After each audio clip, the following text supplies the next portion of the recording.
ইনকিলাব মঞ্চের মুখপাত্র উসমান হাদির রাজকীয় বিদায়, লক্ষ মানুষের উপস্থিতিতে তার জানাজা সম্পন্ন হয়েছে।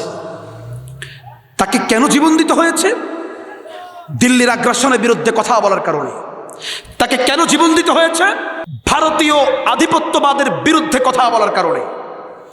যেখানেই অন্যায় দেখেছে সেখানেই প্রতিবাদ করেছে।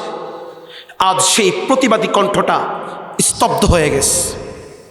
তবে একটা কথা মনে রাখবেন, উসমান হাদি যেমন নাকি বুলেট খাওয়ার আগ পর্যন্ত প্রতিবাদ চালিয়ে গিয়েছে, ভারতের আধিপত্যবাদের বিরুদ্ধে কথা বলে গিয়েছে, দিল্লির আগ্রাসনের বিরুদ্ধে কথা বলে গিয়েছে, আমরা স্পষ্ট ভাষায় বলতে চাই, উসমান হাদি যেমন নাকি এই ভারতের এজেন্ডা বাস্তবায়নের বিরুদ্ধে বলে গিয়েছে, আমরা স্পষ্ট ভাষায় বলে দিতে চাই, আমরা যতদিন পর্যন্ত বেঁচে থাকবো ততদিন পর্যন্ত এই দেশের মধ্যে, স্বাধীন দেশে ভারতীয় এজেন্ট বাস্তবায়ন কোনোদিন করতে দেওয়া হবে না, হবে না। সামনে তো আজকে আপনাদের অনেকবার সুবহানাল্লাহ বলতে হবে, অনেক বিরক্ত করবো আপনাদের কাছকে। সুতরাং ছোট্ট করে সুবহানাল্লাহর ফজিলতটাও একটু জেনে নেন। কারণ কোন সবজিতে কোন ভিটামিন আছে আপনার যদি জানা থাকে, আপনার ওই সবজি খাওয়ার আগ্রহ কিন্তু বেড়ে যাবে।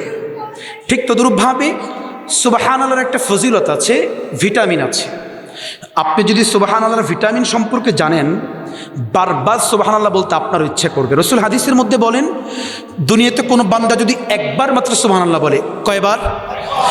আরো জোরে, সবাই মিলে একবার যদি কেউ সুবহানাল্লাহ বলে, তাহলে আল্লাহ পাক রব্বুল আলামিন জান্নাতের মধ্যে তার জন্য একটা গাছ নির্মাণ করে দিবেন। সুবহানাল্লাহ। কি গাছ? আপনাদের এই খাসনগরের আম গাছ, জাম গাছ, নারিকেল গাছ, কাঁঠাল গাছের মতো হবে গাছটা?